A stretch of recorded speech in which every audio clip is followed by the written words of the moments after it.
ये एक सर्द और तारीख रात थी जब उमैर अपने दोस्तों के साथ एक पुराने और वीरान गांव की तरफ निकल पड़ा। ये गांव बहुत अरसे से वीरान था और उसके बारे में मशहूर था कि यहाँ भूत और प्रेत रहते हैं। उमैर और उसके दोस्तों ने सोचा कि वो यहाँ रात गुजारेंगे और देखेंगे कि क्या वाकई कोई पुरस्कार चीज है या नहीं। जब वो गांव पहुंचे तो हवा में एक अजीब सी खामोशी थी।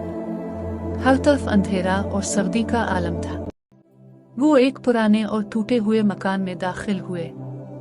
मकान की दीवारें काली और दरारों से भरी हुई थी और छत के कुछ हिस्से गिर चुके थे।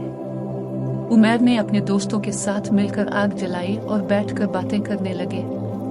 सब हंसी मजाक कर रहे थे और एक दूसरे को खौफनाक कहानियां सुना रहे थे। लेकिन जैसे ही रात गहरी होती गई, अजीबोगरीब वाकयात होने लगे। अचानक उमैर ने महसूस किया कि कोई इसके पीछे खड़ा है।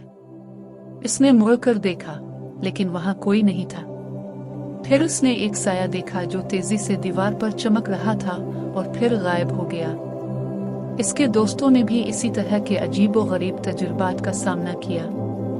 कभी दरवाजे खुद ब खुद बंद हो जाते, कभी फर्श पर कोई कदमों की आवाज सुनाई देती, लेकिन वहां कोई नहीं होता। फिर अचानक एक तेज चीख सुनाई दी।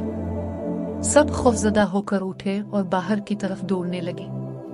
जैसे ही वो बाहर पहुंचे, वो देखते हैं कि गांव के हर तरफ धुंध छा गई है और धुंध में से पुरस्कार साए निकल रहे हैं। उमैर और उसके दोस्तों ने घबराकर वापस घर की तरफ भागने की कोशिश की, लेकिन उनके कदम जैसे मुंजमद हो गए थे। धुंध के अंदर से एक कदीम और खौफनाक शक्ल नमूदार हुई, जिसकी आंखें सुर्ख और खौफनाक थीं। वो सब जानते थे कि ये कोई आम इंसान नहीं है। उमैर ने अपनी हिम्मत जमा की और एक जोर से चीख मारी, हमें छोड़ दो। लेकिन वो पुरस्कार हंसती उनकी तरफ बढ़ती रही। जैसे ही वो करीब आई, अचानक सब कुछ अंधेरे में डूब गया। जब उमैर की आंखें दोबारा खुली, वो अपने दोस्तों के साथ एक अस्पताल के बेड पर था। वो सब जख्मी थे और उनके जहनों में इस रात की धुंधली यादें थीं। कोई नहीं जानता था कि वो वहां कैसे पहुंचे और वो पुरस्कार हस्ती कौन थी। लेकिन एक बात तय थी, वो गांव कभी भी भूलने वाला नहीं था। वो जानता था कि इस जगह पर कुछ ऐसा है जो इंसानी समझ से बाहर है और वहां दोबारा जाने की कोई हिम्मत नहीं करता था।